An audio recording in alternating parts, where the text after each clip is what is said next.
Good morning students. आप लोगों ने राज्य शिशु शिक्षा सदन के यूट्यूब चैनल के माध्यम से आर्टिकल में ए और एन की भूमिका पढ़ा और ए और एन का प्रयोग कहाँ होता है, और अभी मैंने आर्टिकल द के विषय में बताया है और यूज ऑफ द नहीं पढ़ाया है। इसको हम अगले वीडियोज में देंगे, लेकिन आज के डिमांड के हिसाब से हम क्लास 9 और 10 का वॉइस शुरू करने जा रहा हूं। तो बच्चे ध्यान देंगे, वॉइस का पार्ट 1 पढ़ा रहा हूं। जैसा कि आप इस बोर्ड में देख रहे हैं, वॉइस लिखा है और वॉइस का हिंदी अर्थ होता है वॉच। इसका हिंदी अर्थ होता है watch. There are 2 types of voice. Voice 2 प्रकार का होता है। पहला होता है एक्टिव वॉइस और दूसरा होता है पैसिव वॉइस। ध्यान दें, तो वॉइस 2 प्रकार के होते हैं, एक्टिव वॉइस और पैसिव वॉइस। एक्टिव वॉइस की हिंदी होती है कर्तृवाच और पैसिव वॉइस की हिंदी होती है कर्मवाच।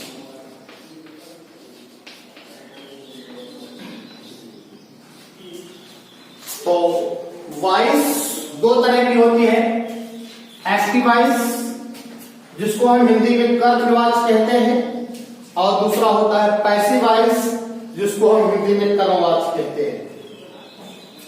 तो अब हम आपको ये बताने जा रहे हैं कि what is active voice. Active voice होता है क्या। अब हम आपको समझाने जा रहे हैं कि एक्टिव वॉइस क्या है।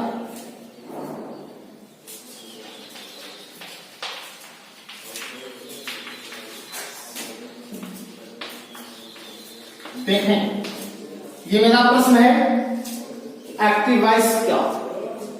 जैसा कि आप देख रहे हैं, एक्टिव वॉइस की हिंदी कर्तृवाच लिखी है। तो पहला हम आपको समझा रहे हैं, इसमें सब्जेक्ट मुख्य होता है। इसमें सब्जेक्ट मुख्य होता है। इसमें सब्जेक्ट मुख्य होता है। दूसरा पॉइंट, वाक्य का सब्जेक्ट सक्रिय होकर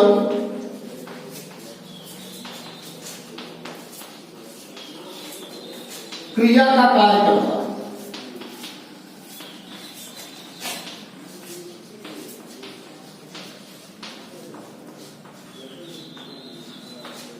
तो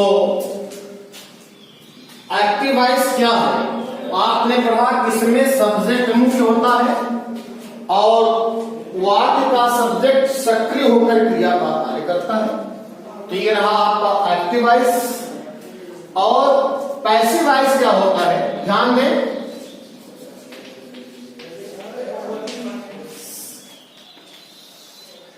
इसमें हम आपको बता रहे हैं, इसमें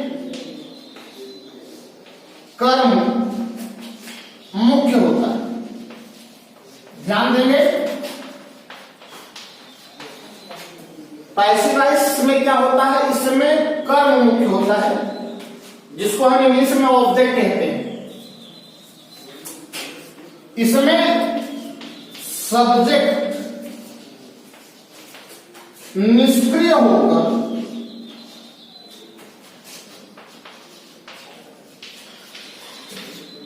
क्रिया का कार्य करता है।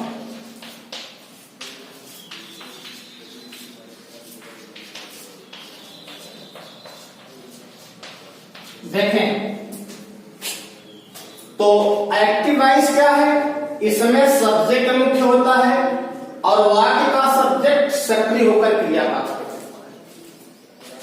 और पैसिव वॉइस क्या होता है, इस समय कर्म मुख्य होता है और इस समय सब्जेक्ट कार्य करता है लेकिन निष्क्रिय होकर क्रिया का कार्य करता है, उसे हम पैसिव वॉइस कहते हैं। तो बच्चों ध्यान देने योग्य बात यह है कि केवल ऑड टेंस की पैसिव बनाई जाती है, केवल ऑड टेंस की पैसिव बनाई जाती है।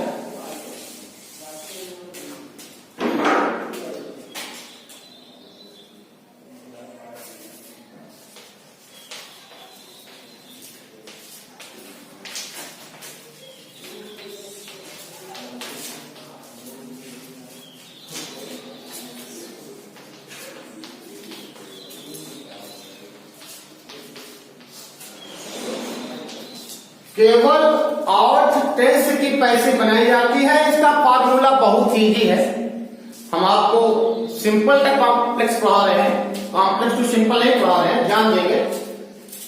एक दोहा है,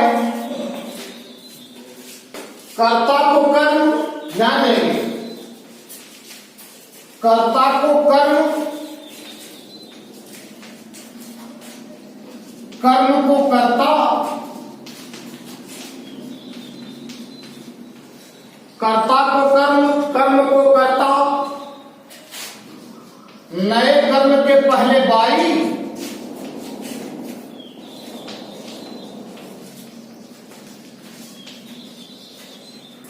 कर्ता को कर्म, कर्म को कर्ता, नए कर्म के पहले बाई और मुख्य क्रिया का थर्ड फॉर्म, मुख्य क्रिया का third form change into passive voice.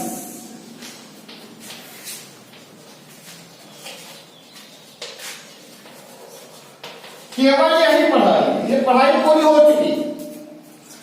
ध्यान दें, कर्ता को कर्म, कर्म को कर्ता, नए कर्म के पहले बाई और मुख्य क्रिया का third form change into passive voice. ये तो पूरी परिभाषा हो गई बच्चों। अभी यार इसमें कुछ करना नहीं है। देखिए जब हम एक्टिव से पैसिव बनेंगे तो करना कुछ नहीं है, हमें केवल 3 की जरूरत होती है, 3 की जरूरत होती है। ध्यान दें, कर्ता को कर्म, कर्म को कर्ता, नए कर्म के पहले बाई और मुख्य क्रिया का third form change into passive voice. हमें केवल 3 की जरूरत होती है। अगर हमें 3 मिल जाएगा तो हम पैसिव बना लेंगे। देखिए क्या क्या, subject plus verb plus object, ये 3 की जरूरत होती है, हमें केवल 3 की जरूरत होती है, subject plus verb plus object. अगर हमको ये 3 मिल जाएगा तो हम पैसिव बना लेंगे। और पूरे पैसिव का केवल एक ही फार्मूला है, हड़बड़ाने की बात नहीं है, पूरे पैसिव में केवल एक ही फार्मूला है। वो फार्मूला हम आपको दे रहे हैं। फार्मूला हमारा क्या है, ध्यान दें, ऑब्जेक्ट प्लस हेल्पिंग वर्ब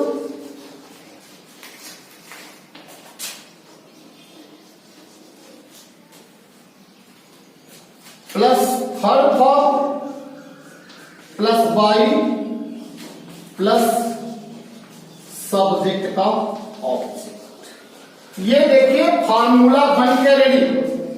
ध्यान दें, ये फार्मूला बन के आपका रेडी, आपके सामने लिख गया। बस पैसे की पढ़ाई समाप्त हो गई। केवल 8 टेंस की पैसे बनाई जाती है।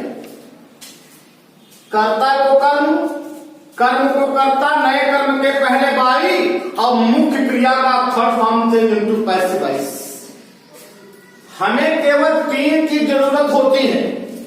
अगर हमें 3 मिल जाए पैसिव बना लेंगे। सब्जेक्ट माने कर्ता, वर्ब माने क्रिया, ऑब्जेक्ट माने कर्म। तो सब्जेक्ट वर्ब ऑब्जेक्ट ये हमें तीन की जरूरत होती है। और फार्मूला आपका कैसे बनाना है सूत्र आपके सामने लिखा है। पहले हम ऑब्जेक्ट रखेंगे, उसके बाद सहायक क्रिया रखेंगे, उसके बाद हम क्रिया का तीसरा रूप रखेंगे, उसके बाद हम बाई रखेंगे, उसके बाद हम सब्जेक्ट का ऑब्जेक्ट रखेंगे। ये फार्मूला है। और हम आपको समय देते हैं कि प्रिय विद्यार्थियों इसको जरा सा 1 मिनट का समय लिख लें तो ज्यादा बेहतर है, मजा आ जाएगा इसको लिखने।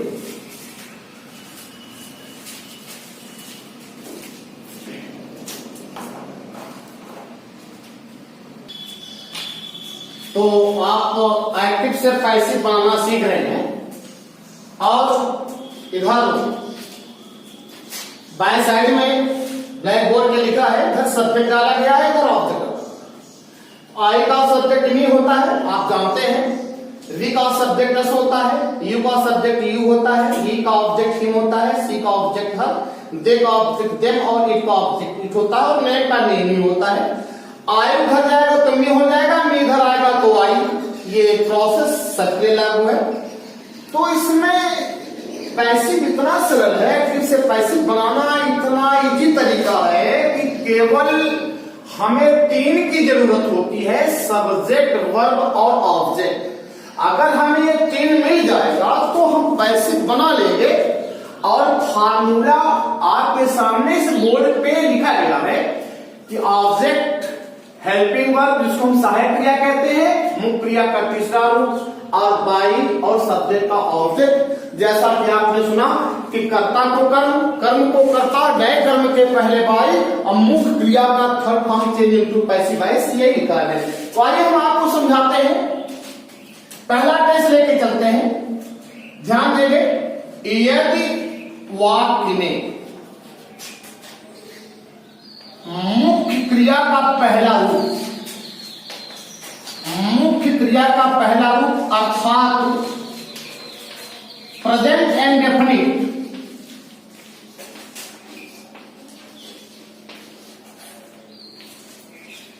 प्रेजेंट एंड डेफिनिट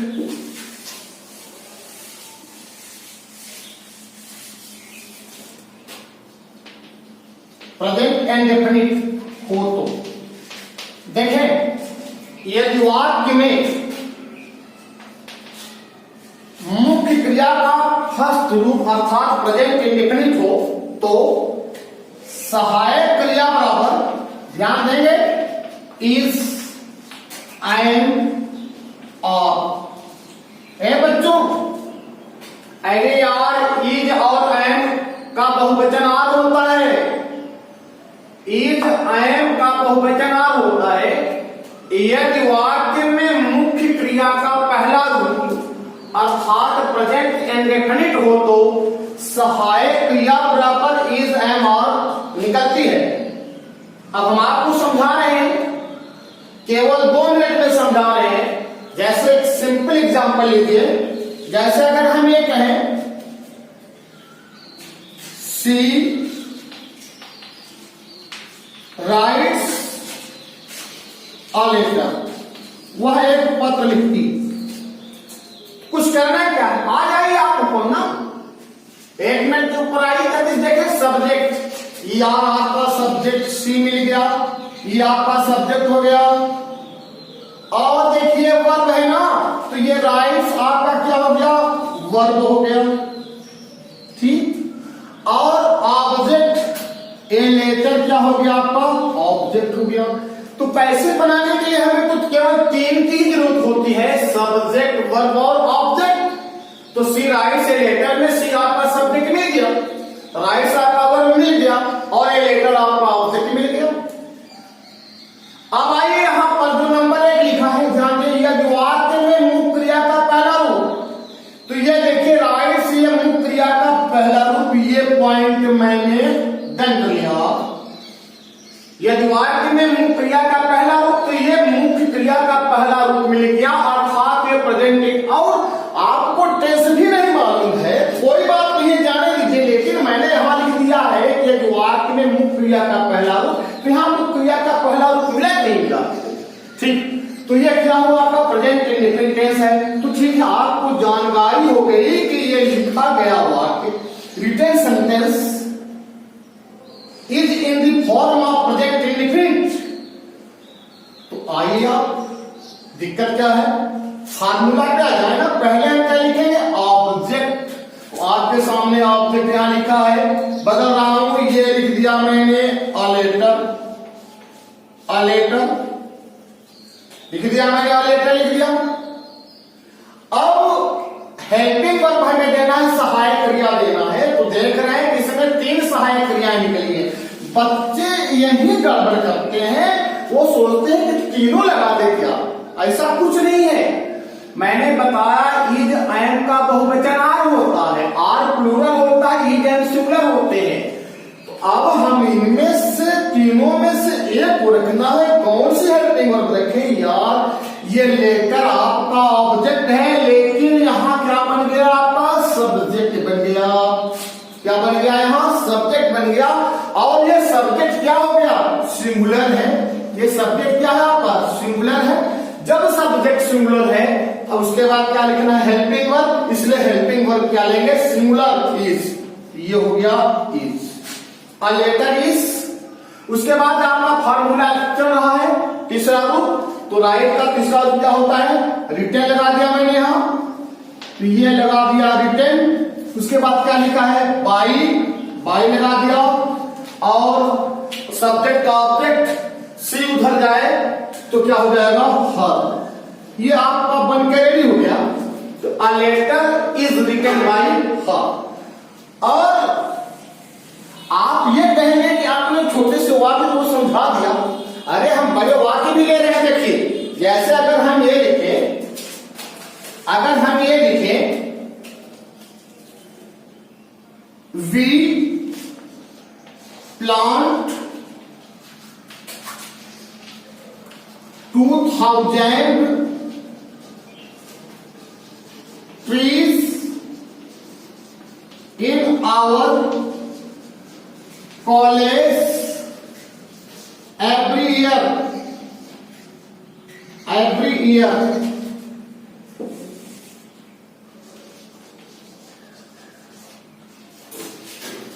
अब हमको इसका पी बनाना, कैसे बनाना, we plant 2000 trees in our college every year. हम लोग प्रत्येक वर्ष अपने कॉलेज में 2000 पेड़ लगाते हैं। अब आप सोचेंगे अरे अब कहां जाए, अरे जाना कहां, यहां देखिए ना, सब्जेक्ट वर्ब ऑब्जेक्ट। तो ये आपका सब्जेक्ट मिल गया, और ये प्लांट क्या हुआ आपका, वर्ब मिल गया। और 2000 ट्रीज जो है आपका, ये मिल गया ऑब्जेक्ट। क्योंकि ऑब्जेक्ट क्रिया के बाद ही मिलता है, तो सब्जेक्ट वर्ब ऑब्जेक्ट आपका तीनों मिल गया। वी सब्जेक्ट मिल गया, प्लांट आपका वर्ब मिल गया, और 2000 ट्रीज क्या मिल गया आपका, ऑब्जेक्ट मिल गया। ये 440 don't in our college every year. इसको मत छुओ भाई, ये क्या हो गया आपका, अदर हो गया। ये क्या हो गया आपका, अदर। दूसरा, केवल पैसी बात को इतने की ही बनानी है, उसको हम बाद में जोड़ के लिख देंगे। आइए पहचान लीजिए, यदि वाक्य में मुख्य क्रिया का पहला रूप, तो ये पहला रूप है। आपने जान लिया कि ये वाक्य क्या है, प्रेजेंट इंडेफिनिट।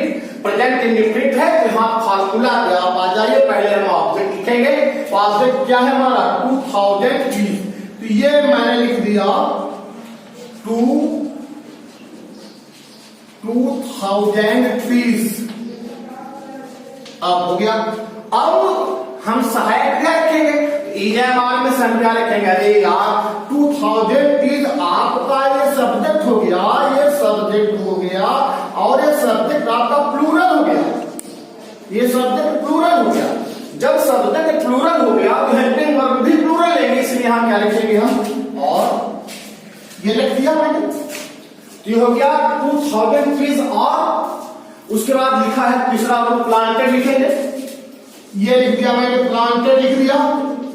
और अब इसको उतार लिख दिया, जो अन्य है उतार लीजिए, in our college every year. अब क्या देखें, अब लिखा है बाई और भी क्या क्या हो जाएगा, इस तरह से बन गया। तो पैसिव बहुत ही आसान होती है। देखो बच्चों, पसीना बहुत के पढ़ा रहा, मतलब परिश्रम से पढ़ा रहा हूं, आप मन लगा के पढ़ेंगे। देखिए आप फिर से एक बार, ये तीन की जरूरत, ये फार्मूला यहां लिखा है। ये जो आपकी क्रिया का पढ़ा अर्थात प्रेजेंट इंडिफिनिट हो तो सहायक क्रिया इस्तेमाल, जैसे सी राइट से लेकर, तो पहले हम आपको लिखेंगे a letter is written by her, we plant 2000 trees in our college every year, तो 2000 trees are planted in our college every year by us, क्योंकि मैंने समझाया। अब आते हैं आपको अगले, तो आपने एक टॉपिक सीखा, देखिए केवल 8 पेंसिल कैसे बनती है, हम आपको समझा रहे हैं। आज की इस वीडियो में मैंने पेंसिल बनाना आप लोगों को सिखा रहे हैं। तो पेंसिल की भूमिका आपने सीखा और केवल आज देखिए बच्चों, जो हमारी पिछली वीडियोस थी उसमें आपने एन कहाँ लगाया जाता है उसके विषय में सीखा और यूज ऑफ एन पढ़ा, और आज ही आपने डेफिनेट आर्टिकल द के विषय में भी जानकारी लिया है। और अगले वीडियो में हम आपको यूज ऑफ द का प्रयोग कहाँ होगा ये सारी चीज बताऊंगा, लेकिन दिमाग के हिसाब से मैंने आज पैसिव भी शुरू कर दिया है। तो एक्टिव क्या होता है, पैसिव क्या होता है, इसके विषय में बताया और फार्मूला लिखा। आज हम पहुंच चुके हैं प्रेजेंट इंडिफिनिट का पैसिव कैसे बनाया जाता है, इसको मैंने पढ़ाया, मन लगा के पढ़ाया। और आपसे उम्मीद करते हैं अगर वीडियो पसंद आएगा तो सब्सक्राइब करेंगे, लाइक करेंगे और शेयर करेंगे। धन्यवाद।